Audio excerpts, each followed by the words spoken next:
Bueno, una de las primeras preguntas que quería hacerle es que para nuestro lector español, ¿no? Es qué significa la vecindad sur desde el punto de vista de la OTAN. Pues la verdad es que está bastante definida. La vecindad sur para nosotros es la región del Mediterráneo, Oriente Medio, el Golfo y el Sáhel. La define el número de socios que tenemos en la región. Tenemos 7 socios mediterráneos que van desde Mauritania hasta Israel y por tanto cubre la zona mediterránea y Oriente Medio, y los 4 socios que tenemos en el Golfo. Y a eso se añade Irak. Uno de los 7 socios que tenemos en el Mediterráneo, que es Mauritania, es un socio saheliano, y eso nos lleva a incorporar el Sahel entre la vecindad sur. ¿Vecindad sur no es América Latina para la OTAN? No, para nosotros la vecindad sur y mi mandato como representante especial de la OTAN para la vecindad sur cubre las regiones que he mencionado. Latinoamérica se incorpora dentro de esta nueva expresión del sur global, pero mi nombramiento es para el sur-sur. Luego tenemos una relación con Latinoamérica, como seguramente sabrás, pero no forma parte de mi mandato como representante especial. Es una relación de la que me ocupo por mi otra función como vicesecretario general adjunto. Muy bien. Eh, pa- ¿Se puede tener la percepción de que la OTAN en estos momentos está mirando mucho más al este que al sur? ¿Qué importancia tiene el sur desde su punto de vista? Porque al final probablemente hay riesgos muy claros, ¿no? desde el norte, quizá riesgos menos claros o menos aparentes desde el sur, pero esto no quiere decir que no tengan una importancia, bueno, que sean muy importantes los riesgos que pueden venir del sur, ¿no? Bueno, precisamente yo creo que eso es lo que ha cambiado. La OTAN es una organización que tradicionalmente ha mirado al este, es una organización que se creó para mirar al este, cuya tendencia, cuyas inercias, cuya naturaleza es mirar al este. Y ha costado que la organización empezara a mirar a otras regiones, no solo el sur, y que empezara a priorizar otras regiones.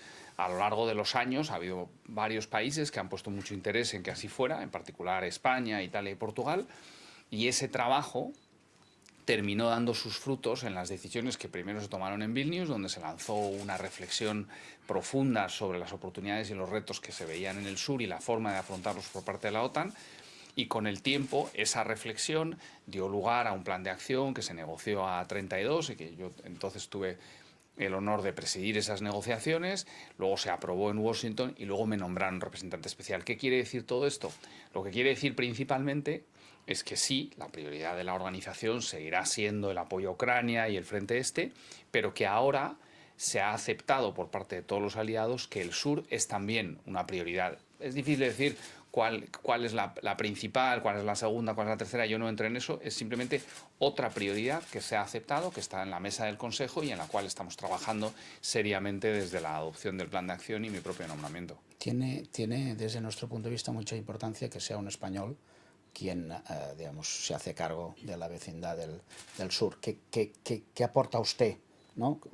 Esta visión española, lógicamente dentro de lo que es el Bueno, conglomerado OTAN, ¿no? el nombramiento cuando se hizo, honestamente, no se hizo sobre la base de mi nacionalidad, se hizo más bien sobre la base de la función que yo ya ejercía en la casa.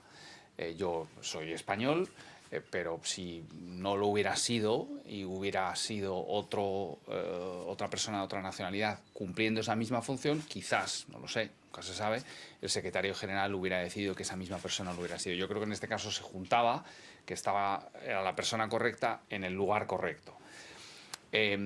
Una vez que así fue y que fue avanzando sobre todo el secretario general en las distintas opciones y terminó por elegirme a mí, yo creo que sí que influyó la nacionalidad, porque España ha sido uno de los países que tradicionalmente más ha empujado por la dimensión sur de la alianza, y además de manera permanente, lo ha hecho durante muchos años, con independencia de los distintos gobiernos. Es una visión de Estado realmente, y lo que aporta por tanto un español, en mi humilde opinión, es un conocimiento mayor de lo que ocurre en el sur, una mejor comprensión de lo que ocurre y también de cómo enfrentar los retos que vemos en el sur.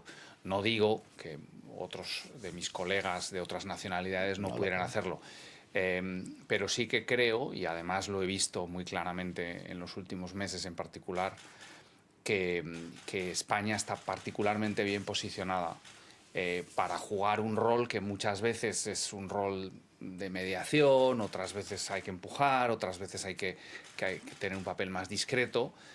Y creo que España tradicionalmente lo ha hecho, está muy bien posicionada en general en el sur, tiene muchas embajadas y por tanto para un diplomático español con una cierta experiencia, como era mi caso, pues es menos quizás complicado que en otros casos y yo diría que es un valor añadido. Y ya de hecho creo que es un poco el sentimiento que hay sí, en la casa. Si tuvieras que señalar los 3, 4 principales amenazas, riesgos que vienen de la vecindad sur, ¿cuáles señalarías como? Y yo diría que para la organización que represento hay dos ejes esenciales. Uno es la lucha contra el terrorismo y otro es la competición geoestratégica, la presencia de competidores estratégicos, en particular de Rusia, pero también de China, en menor medida, pero también con una influencia importante de Irán.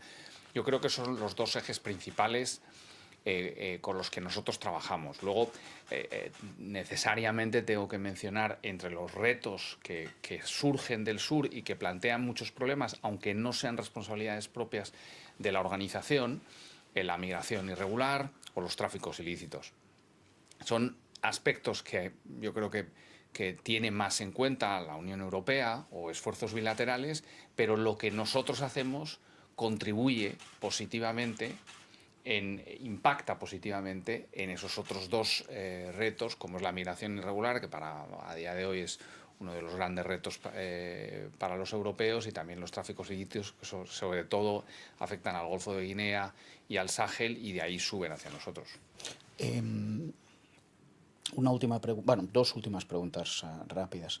La primera sería si se contempla en la estrategia medio-largo plazo, la incorporación de alguno de estos países de la vecindad sur a la OTAN. ¿Es una estrategia que está, digamos, en la ruta o no?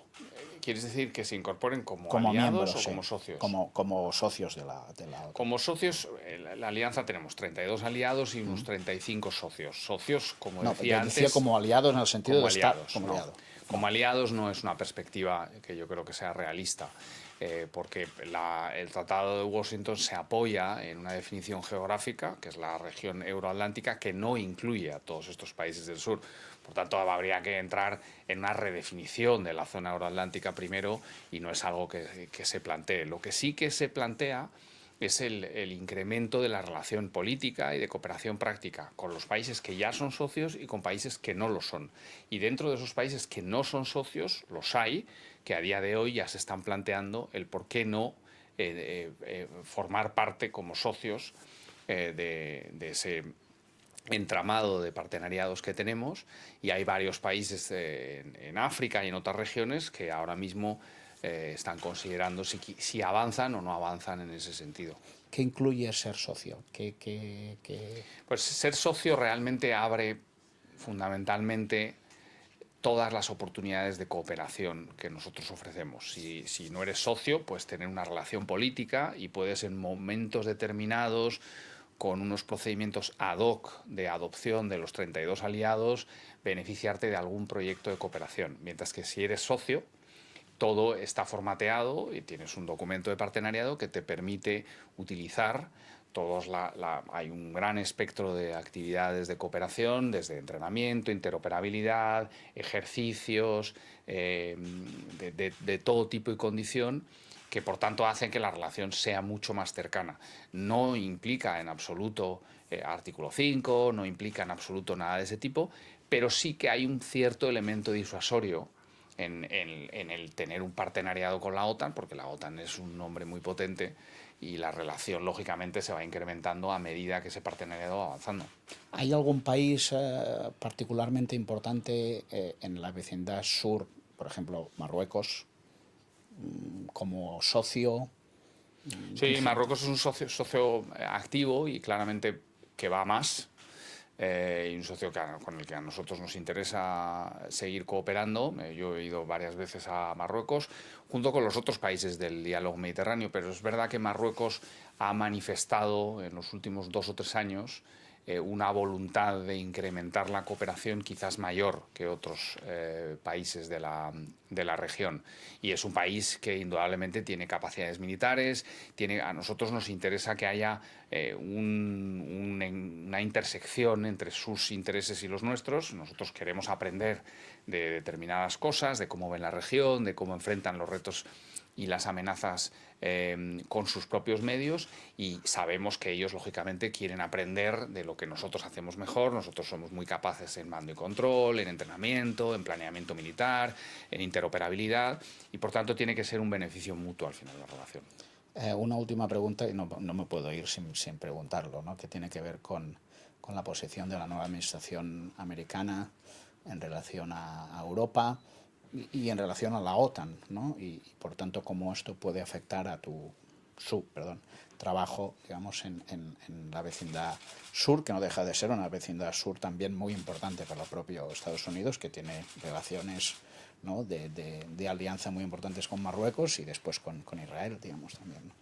Sí, empiezo por el compromiso norteamericano con la organización. A nosotros nos lo han dicho todos ellos en todas las reuniones que hemos tenido a puerta cerrada, desde con el presidente Trump, el secretario de Estado Rubio, el secretario de Defensa Hegseth, el consejero de Seguridad Nacional. Todos ellos nos han dicho que su compromiso es sólido y robusto con la organización y con el artículo 5. Se escuchan y se leen cosas, pero como yo siempre digo cuando me entrevistan o cuando me preguntan, nosotros nos regimos por lo que a nosotros nos dicen, no por lo que se pueda escuchar o se pueda leer. Y realmente ha sido muy sostenido el compromiso que nos han manifestado. En cuanto al compromiso y a lo que la nueva administración norteamericana quiera del trabajo que yo pueda hacer y la OTAN en el sur. La administración americana toma tiempo en formarse, a día de hoy todavía no lo está, por tanto es difícil saber cuáles van a ser sus políticas específicas. Sabemos de momento cuáles son las líneas principales. Yo diría, de los contactos que hemos tenido, que como digo no han podido ir al detalle todavía, que habrá ángulos que seguirán siendo esenciales para las prioridades de política exterior y de defensa norteamericanas. Pero sin duda habrá que trabajar, habrá que buscar entendimientos, habrá que adaptarse a lo que la nueva administración norteamericana quiera, que es esencial para lo que la OTAN pueda hacer. Pero yo creo que algunos de los ángulos que he mencionado antes, como la lucha contra el terrorismo o la presencia de competidores geoestratégicos, hay elementos que a mí me extrañaría mucho que no sigan siendo esenciales para los norteamericanos. Pero ya digo que es, como dicen los ingleses, un work in progress, y habrá que ver dónde aterrizamos, pero en principio de momento seguimos trabajando como lo hemos hecho desde el principio y muy de la mano con los norteamericanos, con la delegación norteamericana aquí. Pero tengo pendiente ir en algún momento a Washington cuando ya tenga los interlocutores confirmados, que de momento no lo están en su gran mayoría, para efectivamente confirmar lo que podemos seguir haciendo juntos. Y la última ya, veo que son 25. En España, como sabes, estamos en un debate abierto sobre la necesidad de invertir más en defensa y de aportar más parte del presupuesto, digamos, a la defensa, ¿no? ¿Cómo entendemos hoy la defensa en un mundo donde el papel de las nuevas tecnologías y el papel de la desinformación es fundamental, ¿no?, en la generación, en la desestabilización, ¿no?, de los países, en este caso de la OTAN, que vienen amenazas que vienen desde fuera, ¿no? ¿Qué reflexionarías sobre dónde poner esta inversión hoy día, ¿no? ¿Dónde es prioritario invertir en defensa hoy día? Yo creo que hemos evolucionado en los últimos años desde un concepto de defensa colectiva a un concepto de seguridad colectiva. que tiene muchísimas más implicaciones, en particular para la ciudadanía. Yo creo que nos hemos alejado ya de la defensa convencional, que solo hacían los militares y los cuerpos de seguridad, de manera muy clara, lo que teníamos en la cabeza hasta hace unos años. Y ahora mismo hay que incorporar elementos como la resiliencia, como el híbrido, como el ciber, y todo ello, por eso se habla cada día más de unos enfoques de sociedad, el whole of society approach que tienen los nórdicos sobre todo.